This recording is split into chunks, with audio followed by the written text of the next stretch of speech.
नमस्कार दोस्तों, स्वागत है आप सभी का आपके अपने चैनल गुरुकुल शिक्षा यूपी में। दोस्तों ये आपका CDP यानी बाल मनोविज्ञान का सेट 18 लेकर हम आ चुके हैं मोस्ट 30 प्रश्नों के साथ, जो कि पूरा आपका NCERT बेस पर आधारित होगा। ठीक है ना। तो वीडियो को लास्ट तक जरूर देखें और ज़्यादा से ज़्यादा शेयर जरूर कर दें, और चैनल को अगर आप पहली बार विजिट कर रहे हैं तो सब्सक्राइब जरूर कर लीजिए ऐसे ही टॉप के क्वेश्चन के लिए। ठीक है ना। चलिए टाइम वेस्ट नहीं करते हैं, क्वेश्चन को देखते हैं ना। पहला आपका क्वेश्चन है, अध्यापक विज्ञान यानी पेडागोजी का मुख्य केंद्र क्या है? बच्चा, पाठ्यक्रम, कक्षा या संपूर्ण शिक्षण प्रक्रिया। देखिए दोस्तों, अगर आप पहली बार विजिट करें तो मैं आपको बता दूं, मेरे पुराने स्टूडेंट जो सब्सक्राइबर हैं उनको पता है आपको पेन और कॉपी लेके साथ बैठना है, क्योंकि जो भी इंपॉर्टेंट फैक्ट हो रहे हैं मैं बताता चलता हूं, साथ में आप उसको नोट डाउन करते चलना है ना। तो इसलिए प्रश्न को ध्यान से पढ़ना है, उसके बाद उत्तर देना है। ठीक है, जल्दबाजी में नहीं और कंफ्यूज बिल्कुल नहीं होना है। कोई डाउट होता है आपको कोई भी तो आप हमें कमेंट बॉक्स से पूछ सकते हैं, हम आपका रिप्लाई जरूर करेंगे। चलिए देखते हैं प्रश्नों को। तो ऑप्शंस आपके सामने आ चुके हैं, बच्चा, पाठ्यक्रम, कक्षा या संपूर्ण शिक्षण प्रक्रिया। तो अध्यापक विज्ञान यानी पेडागोजी का मुख्य केंद्र क्या होता है? तो राइट आंसर हो जाएगा इसका संपूर्ण शिक्षण प्रक्रिया। बहुत से बच्चों ने ये लगा दिया होगा ना बच्चा, ऐसा नहीं है। ये अध्यापक विज्ञान यानी पेडागोजी का मुख्य केंद्र होगा आपकी संपूर्ण शिक्षण प्रक्रिया, है ना। ठीक है, अगला क्वेश्चन देखते हैं। अत्यधिक वाचाल, प्रसन्न चित्त तथा सामाजिकता के साथ धनी व्यक्ति का व्यक्तित्व होता है। अंतर्मुखी, बहिर्मुखी, संतुलित या इनमें से कोई नहीं। जो भी इंसान, जो भी व्यक्ति वाचाल, यानी वाचाल का मतलब होता है जो बहुत बोलता है, अत्यधिक बोलता है, प्रसन्न चित्त तथा सामाजिकता के साथ धनी व्यक्ति होता है, वो किस तरीके का होता है? तो वो बहिर्मुखी होता है ना। राइट आंसर हो जाएगा। और व्यक्तित्व के ये 3 गुण किसने बताए हैं? अंतर्मुखी, बहिर्मुखी और उभयमुखी, ये बताए हैं यूंग ने, है ना। मनोवैज्ञानिक यूंग हुए, उन्होंने बताया। ये भी आप नोट डाउन करते चलें। अगला प्रश्न है आपका, भूख अंतर्नोद यानी ड्राइव किस प्रकार का है? धनात्मक, ऋणात्मक, तटस्थ या कोई नहीं। तो जो भूख अंतर्नोद होता है वो आपका पॉजिटिव यानी धनात्मक होता है। प्रश्न नंबर 4 है, निम्न में सृजनात्मकता का अति आवश्यक भाग कौन सा है? क्रिएटिविटी का सबसे इंपॉर्टेंट पार्ट कौन सा होता है? संवेदना, चिंतन, तार्किकता या कल्पना। अब आपको ये सोच के जवाब देना है, जल्दबाजी में बिल्कुल नहीं देना है। क्रिएटिविटी के लिए पूछ रहा है, क्रिएटिविटी कब आती है? जब इंसान कल्पना करता है, किसी भी चीज़ के बारे में सोचना स्टार्ट करता है, कल्पना करता है, काश मैं ऐसा कर लेता, या ऐसा हो सकता है, क्या ऐसा हो सकता है, इस तरीके की जब कल्पनाएं स्टार्ट करता है तब वो क्रिएटिविटी उसमें आती है ना। तो इसका जो सबसे ज़रूरी भाग है कल्पना। जब तक कल्पना नहीं करेगा क्रिएटिविटी जन्म नहीं लेती है अंदर से। प्रश्न नंबर 5 है आपका, व्यक्तित्व के गुणों का अनुमान लगाने के लिए प्रयुक्त विधि क्या कहलाती है? मापन देख विधि। इसको मापन देखा लिखा है, ये मापन रेखा होगा, है ना, मापन रेखा विधि। ठीक है, आप इसको थोड़ा संशोधित कर लें। दूसरा ऑप्शन है आपका व्यक्तित्व निदान विधि। तीसरा है मनोनीत विधि, या चौथा ऑप्शन है आपका प्रक्षेपण विधि। तो व्यक्तित्व के गुणों का अनुमान लगाने के लिए कौन सी विधि इंपॉर्टेंट होती है? वो आपका राइट आंसर हो जाएगा मापन रेखा विधि, है ना। चलिए अगला प्रश्न देखते हैं। इको प्रश्न से क्या तात्पर्य होता है? मतलब इको प्रश्न क्या होते हैं? ऑप्शन है आपके, प्रश्न का उत्तर देकर फिर उसी प्रश्न के बारे में पूछना उसी क्रम में सही नहीं होता है। दूसरा ऑप्शन है गूंज करने वाले प्रश्न। तीसरा ऑप्शन है आपका उत्तर प्रतिबिंब करने वाले प्रश्न, या इनमें से कोई नहीं। तो इको प्रश्न का क्या प्रकार होता है? तो राइट आंसर इसका हो जाएगा ऑप्शन नंबर फर्स्ट। प्रश्न का उत्तर देकर फिर उसी के बारे में प्रश्न पूछा उसी क्रम में सही नहीं होता है। प्रश्न नंबर 7 है, शिक्षक को सीखने सिखाने की प्रक्रिया में क्यों महत्वपूर्ण माना जाता है? एक शिक्षक क्यों इंपॉर्टेंट होता है? ऑप्शन है आपके, वह ज्ञान का प्रदाता है अतः श्रेष्ठ है। दूसरा है, शिक्षक एक सजीव रूप में ज्ञान धारा बच्चों तक प्रवाहित करता है। तीसरा है, वह उच्च ज्ञान को समझ सकता है। और चौथा ऑप्शन है आपका, वह बच्चों पर रौब जमा सकता है तथा उनके परीक्षण में कम अंक दे सकता है। देखिए, जब इस तरीके के आपको प्रश्न सॉल्व करने हैं तो सबसे पहले आप समझ लीजिए, दो ऑप्शन हमेशा ऐसे होते हैं 4 ऑप्शन में, जो 2 तो बिल्कुल आपको दूर से पता चल जाएगा गलत है। तो वो कैसे पता लगेगा? देखिए, पहला ऑप्शन आपको ऐसा यहाँ से देखना है। नंबर 4 ऑप्शन से स्टार्ट करते हैं। पहला है, वह बच्चों पर रौब जमा सकता है तथा उनके परीक्षण में कम अंक दे सकता है। तो रौब क्यों जमाएगा बच्चों पर? ये तो बिल्कुल गलत हो जाता है ना। दूसरा है, वह उच्च ज्ञान को समझ सकता है। देखिए, अगर टीचर उच्च ज्ञान को समझ सकता है और बच्चों को समझा नहीं सकता है तो भी वह जरूरी पार्ट नहीं माना जाएगा। तो ये भी ऑप्शन आपका गलत हो जाएगा। वह ज्ञान का प्रदाता है अतः श्रेष्ठ है। सिर्फ ज्ञान का प्रदाता यानी ज्ञान देने वाला है इसलिए श्रेष्ठ है, ऐसा नहीं है, क्योंकि अगर बच्चों को अपने ज्ञान का अर्थ भी नहीं समझा पा रहा तो भी गलत है वो। तो ऑप्शन नंबर आपका सेकंड राइट हो जाएगा आपका। शिक्षक एक सजीव रूप में ज्ञान धारा बच्चों तक प्रवाहित करता है। प्रश्न नंबर 8 है आपका, 20वीं शताब्दी को बालक की शताब्दी कहा गया है? फ्रायड द्वारा, यूंग द्वारा, मैकडूगल द्वारा या क्रो एवं क्रो के द्वारा। तो 20वीं शताब्दी को बालक की शताब्दी कहा गया है क्रो एवं क्रो के द्वारा। देखिए इसको याद कैसे रखेंगे, क्रो और क्रो एक जैसे दो शब्द आए हैं ना, वैसे शताब्दी और शताब्दी दो शब्द है, ऐसे आपको ट्रिक से थोड़ा याद रखना है, हिंट के लिए बता दिया, वैसे आप जैसा सही समझें वैसे याद कर लें। प्रश्न नंबर अगला है आपका, मनोविज्ञान के अंतर्गत किस विचार को प्रथम बल की संज्ञा दी जाती है? किस विचार को प्रथम बल की संज्ञा दी जाती है? तो है ऑप्शन है आपके मनोवैज्ञानिक विश्लेषण, संज्ञानात्मकता, कार्यवादी या मानक परखता। तो प्रथम बल किसको कहा जाता है? वो कहा जाता है आपका मनोवैज्ञानिक विश्लेषण को, है ना। अगला प्रश्न है आपका, जॉन डीवी किस विचारधारा के शिक्षा शास्त्री थे? प्रयोजनवाद, आदर्शवाद, प्रगतिवाद या प्रकृतिवाद? तो जॉन डीवी किस विचारधारा के थे? तो जॉन डीवी जो थे वो थे प्रयोजनवाद के, है ना। अगर आप चैनल को पहली बार विजिट कर रहे हैं तो सब्सक्राइब जरूर कर लें दोस्तों। अगला प्रश्न है आपका, पियाजे के अनुसार 2 से 7 वर्ष के बीच का एक बच्चा संज्ञानात्मकता विकास की डैश अवस्था में है। तो किस अवस्था में है 2 से 7 वर्ष का बच्चा? ऑप्शन है आपके पूर्व संक्रियात्मक अवस्था, औपचारिक संक्रियात्मक अवस्था, मूर्त संक्रियात्मक अवस्था या संवेदी गतिक अवस्था। ठीक है, तो किस अवस्था में रहेगा वो बच्चा? आपको आंसर इसका देना है जल्दी से फटाफट से। ठीक है, तो इसका राइट आंसर हो जाएगा पूर्व संक्रियात्मक अवस्था। आपको पता है जीन पियाजे ने जो इसकी ना अवस्थाएं कितनी बताई थी? 4 अवस्थाएं बताई थी। संवेदी पेशी अवस्था जो बताई थी वो जन्म से 2 वर्ष, है ना। और जो मूर्त संक्रियात्मक अवस्था थी वो आपकी 7 से 11 वर्ष की थी। ठीक है, अमूर्त जो संक्रियात्मक अवस्था थी वो 11 से 15 की थी। और जो पूर्व संक्रियात्मक अवस्था है वो आपकी 2 से 7 वर्ष की है ना। तो ऐसे आपको याद रखना है। तो राइट आंसर आपका ऑप्शन नंबर फर्स्ट हो जाएगा। अगला प्रश्न है आपका, विकास डैश से डैश की ओर बढ़ता है। तो किधर से किधर की ओर बढ़ता है विकास? ऑप्शन है आपके सामान्य से विशिष्ट, जटिल से कठिन, विशिष्ट से सामान्य या साधारण से आसान। तो विकास जो होता है वो हमेशा सामान्य से विशिष्ट की ओर बढ़ता है। Option number first is right हो जाएगा। प्रश्न नंबर 13 है, जब वयस्क सहयोग से सामंजस्य कर लेते हैं तो वह बच्चे के वर्तमान स्तर के प्रदर्शन को संभावित क्षमता के स्तर के प्रदर्शन की तरफ प्रगति क्रम को सुगम बनाते हैं। इसे कहा जाता है। प्रश्न को थोड़ा ध्यान से पढ़ना है, पेडागोजी इसी टाइप की आती है।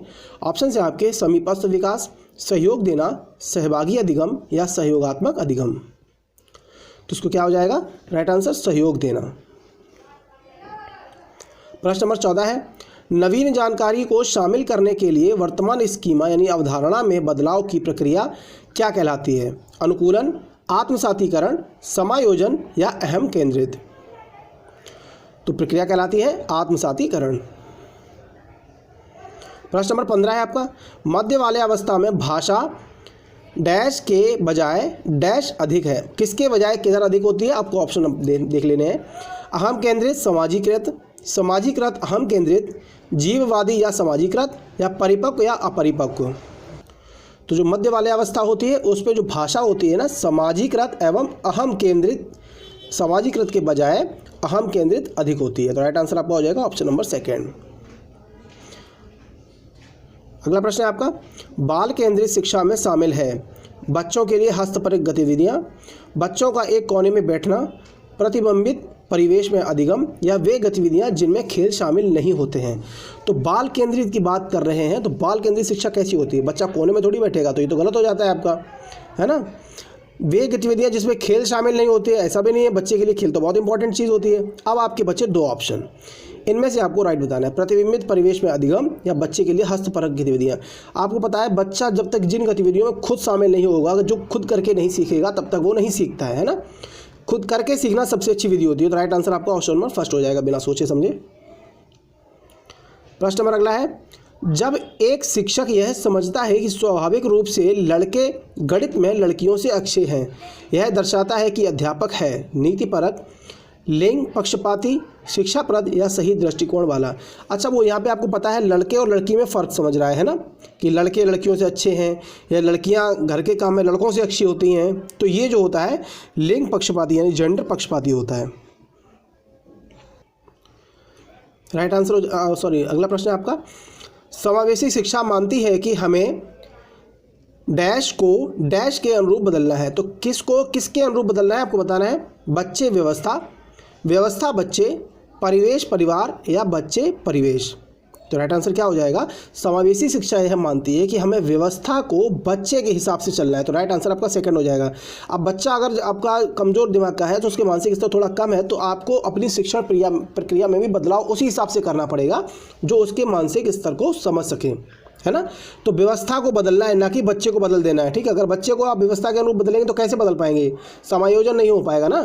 तो व्यवस्था को बदलना है बच्चे के हिसाब से। अगला प्रश्न है आपका, बच्चों में ज्ञान की रचना करने और अर्थ का निर्माण करने की क्षमता होती है। इस परिप्रेक्ष्य में एक शिक्षक की भूमिका क्या है? तालमेल बैठाने वाले की, संप्रेषण और व्याख्याकर्ता की, सुगमकर्ता की या निर्देशक की? तो जो शिक्षक होता है हमेशा सुगमकर्ता के रूप में कार्यरत होता है। राइट आंसर आपका ऑप्शन नंबर सी हो जाएगा। प्रश्न नंबर 20 है, कोहल वर्ग के सिद्धांत के पूर्व परंपरागत स्तर के अनुसार कोई नैतिक निर्णय लेते समय एक व्यक्ति निम्न में से किस तरफ प्रवृत्त होगा? ऑप्शन से आपके अंतर्निहित संभावित दंड, व्यक्तिगत आवश्यकताएं तथा इच्छाएं, व्यक्तिगत मूल्य या पारिवारिक अपेक्षाएं। तो इसका राइट आंसर क्या हो जाएगा? अंतर्निहित दंड। कैसे हो जाएगा? देखिए, क्योंकि क्या होता है, कोहल वर्ग के जो पूर्व परंपरागत स्तर में बालकों में नैतिक तर्कणा का आधार दूसरे के जो मानक होते हैं ना, उनसे निर्धारित होता है। ये इसमें क्या होता है, यहाँ पे बड़ों के प्रति सम्मान दिखाता है इसमें बच्चा, और उसे दंड ना मिले इस तरीके के काम करता है कि उसे कैसे भी करके सजा ना मिले, उसे कोई पनिशमेंट ना मिले, तो बड़े के प्रति सम्मान दिखाता है। मतलब ये हुआ आपका कि इस स्तर पर नैतिक निर्णय लेते समय व्यक्ति अंतर्निहित संभावित दंड की तरफ प्रवृत्त रहता है कि उसे दंड ना मिले, है ना। तो राइट आंसर आपका ऑप्शन नंबर फर्स्ट सही हो जाएगा। प्रश्न नंबर 21 है, शिक्षार्थियों के वैयक्तिक विभिन्नताओं के संदर्भ में शिक्षकों को चाहिए।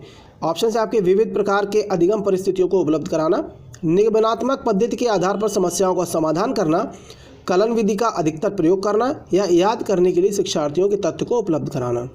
तो क्या सही आंसर हो जाएगा? सीधी सी बात है, बच्चों को विविध प्रकार के अधिगम परिस्थितियां आप उपलब्ध कराएंगे, बच्चे खुद सीख लेंगे उस पर, है ना। अगला प्रश्न है, निम्न में किसका मिलान उचित है? आपको बताना है कौन सा विकास किससे अधिक प्रभावित होता है। ऑप्शन है आपके संज्ञानात्मक विकास परिपक्वता, सामाजिक विकास वातावरण, संवेगात्मक विकास परिपक्वता या शारीरिक विकास वातावरण। कौन किससे ज़्यादा प्रभावित होता है? तो इसका राइट आंसर क्या हो जाएगा? सामाजिक विकास होता है ना, वो वातावरण से प्रभावित बहुत ज़्यादा होता है। कैसे होता है? सामाजिक विकास का देखो सीधा संबंध होता है वातावरण से, क्योंकि बच्चे का वातावरण जैसा होगा उसका सामाजिक विकास भी वैसा होगा। अगर बच्चे के जो माँ बाप होते हैं घर में डेली लड़ाई झगड़ा करते हैं, गाली गलौज करते हैं, तो बच्चे का उस पर नेगेटिव असर पड़ेगा और बच्चा भी वही चीज़ें सीखेगा, है ना। तो सामाजिक विकास जो तो वातावरण पर बहुत ज़्यादा डिपेंड होता है। अगला प्रश्न है आपका, निम्न में से कौन सा सृजनात्मकता से संबंधित है? अपसारी चिंतन, अभिसारी चिंतन, सामवेगिक चिंतन या अहमवादी चिंतन। तो सृजनात्मकता से संबंधित कौन सा होता है? अपसारी चिंतन। अपसारी और अभिसारी चिंतन के बारे में मैंने अपने इससे पहले वीडियो बताया है, आप चाहे तो प्लेलिस्ट में जाके वीडियो देख सकते हैं, पता चल जाएगा आपको, बहुत अच्छी डिटेल में बता दिया है इसको। प्रश्न है आपका, बच्चों के बारे में निम्न प्रश्नों में से किस कथन से वाइगोत्स्की सहमत होते हैं।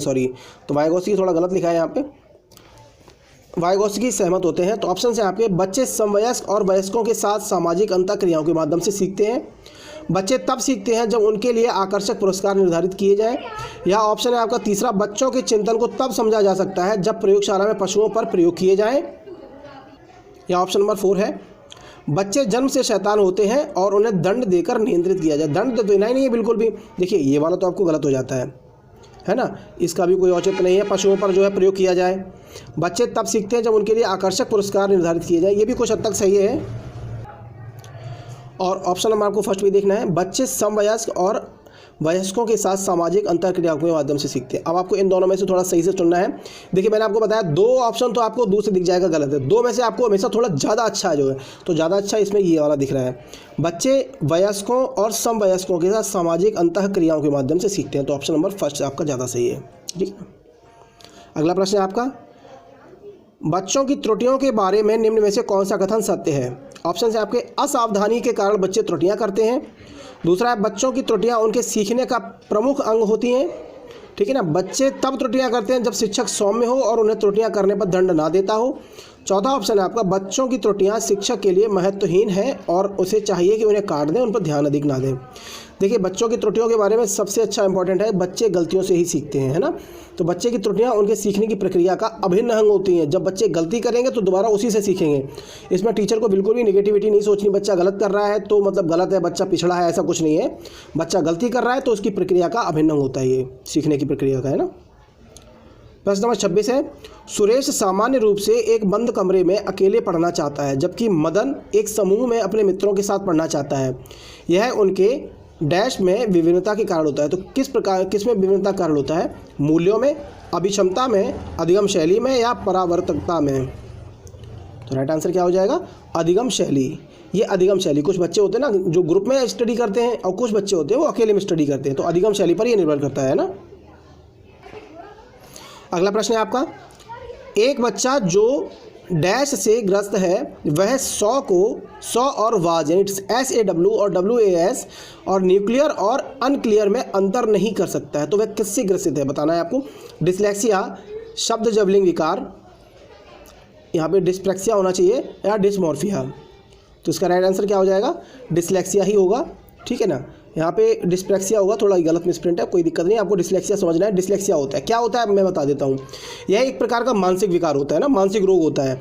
इसमें अक्षरों की जो क्रम का ज्ञान होता है वो बच्चे को नहीं होता। जैसे यहाँ पे SAW लिखा है तो ये WAS, यहाँ पे अक्षर का जो क्रम होता है उसका ज्ञान नहीं होता है, जिससे बच्चा शब्दों के अक्षरों के क्रम का जो अंतर नहीं कर पाता है ना, तो इस तरीके की लिखने में गलतियाँ कर देता है, तो इस डिसलेक्सिया से संबंधित होता है ना। प्रश्न नंबर अगला है आपका, निम्न में से कौन सा समाजीकरण का एक प्रमुख कारक है? परिवार, कंप्यूटर, आनुवंशिकता और राजनीतिक दल। समाजीकरण के बारे में पूछ रहा है, कंफ्यूज बिल्कुल नहीं होना, मैंने इससे पहले के क्वेश्चन में आपको बताया है। समाजीकरण परिवार पर डिपेंड करता है ना, जैसा उसके आसपास का वातावरण होगा वैसे बच्चा सीखेगा। प्रश्न नंबर 29 है, बच्चों को समूह कार्य देना एक प्रभावी शिक्षण रणनीति है क्योंकि इससे शिक्षक का काम कम हो जाता है। दूसरा ऑप्शन है, छोटे समूहों में कुछ बच्चों को दूसरे बच्चों पर हावी होने की अनुमति होती है। तीसरा ऑप्शन आपका, सीखने की प्रक्रिया में बच्चे एक दूसरे से सीखते हैं और परस्पर सहायता भी करते हैं। चौथा ऑप्शन है, बच्चे अपना काम जल्दी करने में समर्थ होते हैं। देखिए आप थोड़ा गौर से समझेंगे, दो ऑप्शन आपको दूर से गलत दिख जाएंगे। इससे शिक्षक का काम कम हो जाता है, ये तो गलत है ही। क्या शिक्षक का काम कम हो जाता है? इससे बच्चे एक दूसरे पर हावी होने की अनुमति नहीं होती है, ठीक है। तो दो आपके गलत हो जाते हैं। अब आपका बचा है तीसरा और चौथा ऑप्शन। सीखने की प्रक्रिया में बच्चे एक दूसरे से सीखते हैं और परस्पर सहायता भी करते हैं। चौथा है आपका, बच्चे अपना काम जल्दी करने में समर्थ होते हैं। ये कोई ज़्यादा इंपॉर्टेंट चीज़ नहीं है कि बच्चे अपना काम जल्दी ही खत्म करें, देर से करें लेकिन सही करें, है ना। तो राइट आंसर आपका क्या हो जाएगा? Option number 3। अगला प्रश्न है आपका, एक औसत बुद्धि वाला बच्चा यदि भाषा को पढ़ने एवं समझने में कठिनाई प्रदर्शित करता है तो यह संकेत देता है कि बच्चा डैश का लक्षण प्रदर्शित कर रहा है। तो ये किसका लक्षण बच्चा प्रदर्शित करेगा? ऑप्शन है आपके, पठन अक्षमता यानी डिसलेक्सिया, लेखन अक्षमता यानी डिस्ग्राफिया, गणितीय अक्षमता यानी डिस्कैलकुलिया और गणितीय समन्वय अक्षमता यानी डिस्प्रैक्सिया। तो बच्चा भाषा को पढ़ने एवं समझने में कठिनाई कर रहा है ना भाषा को, तो ये किससे संबंधित हो जाएगा? पठन अक्षमता, है ना, डिसलेक्सिया। तो दोस्तों वीडियो कैसे लगी? अच्छी लगी तो चैनल को सब्सक्राइब कर लें, ज़्यादा से ज़्यादा शेयर कर दें और वीडियो को लाइक ज़रूर कर दें। Thank you.